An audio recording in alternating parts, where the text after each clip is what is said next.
நம்ம Ashwin sweets and snacks export பண்றதுக்கு 7373041434 மற்றும் www.ashwinsweets.com கான்டாக்ட் பண்ணுங்க.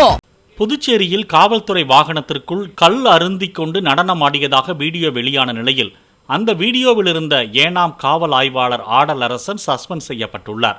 போக்சோ கைதியை ஏனத்திலிருந்து 800 கிலோமீட்டர் தூரம் உள்ள புதுச்சேரி சிறையில் அடைத்துவிட்டு திரும்பும் போது மோர் மட்டுமே குடித்ததாகவும் அசதி தெரியாமல் இருக்க நடனமாடியதாகவும் ஆடலரசன் தெரிவித்திருந்தார். எனினும் அவர் சஸ்பெண்ட் செய்யப்பட்ட நிலையில் அவருடன் வேனில் சென்ற மற்ற காவலர்களிடம் துறை ரீதியான விசாரணை நடைபெற்று வருகிறது. நம்ம Ashwin sweets and snacks export பண்றதுக்கு 7373041434 மற்றும் www.ashwinsweets.com கான்டாக்ட் பண்ணுங்க. பிளே ஸ்டோர் மற்றும் ஆப் ஸ்டோரில் இருந்து பாலிமர் செயலியை QR கோடு மூலம் பதிவிறக்கம் செய்யுங்கள். செய்திகளை உடனுக்குடன் பெறுங்கள்.